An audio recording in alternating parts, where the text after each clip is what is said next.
Alright, so I have set up this screen to demonstrate to you the way our color palette works. I have a couple characters at the top here and some just simple globes.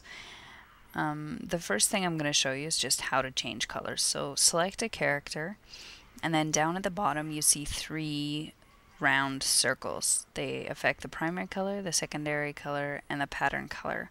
All three of these buttons will open up the same window, this one here, the color palette window, but which one you click just will change which tab it opens on by default. So right now we're on the primary color tab, and we're going to just change this character's colors. So let's make her green with a secondary color, that's the one that hasn't changed there, of yellow. So there you go, that's basic coloring of that character. Now another thing that you can do, you'll notice I selected her first and then chose her colors, but I can also have nothing at all selected and then choose a color and color things that color. So I'm going to pick this darker green. I'm going to click on this fill tool, and then I can click as many things as I want and change the primary color to that. I can do the same with the secondary color as well. So it's an easy way to color things that you want to look all the same. For instance, if you have 100 flowers out, you're probably going to find that the faster way to recolor them once you get finished. Another feature available in our color picker is the ability to change alpha.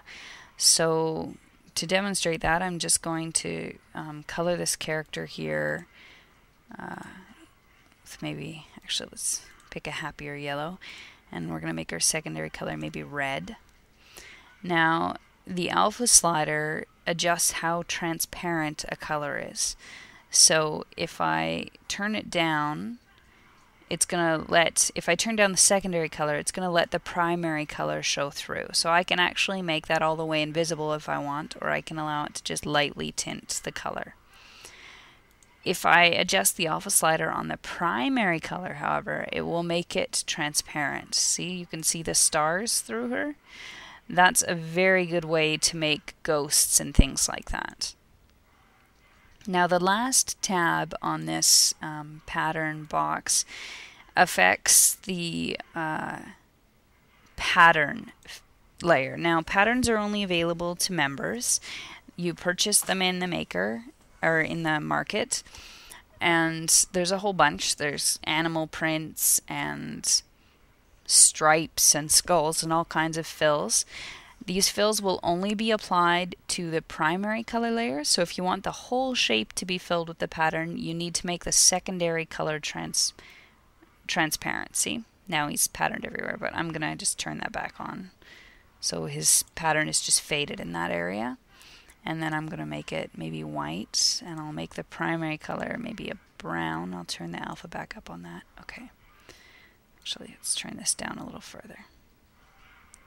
This can create kind of an interesting effect because it means that the secondary color, you can kind of use that to make a pattern less visible in one area than another, which is a nice effect in a lot of cases. For instance, a tiger's belly might have less defined stripes than its back.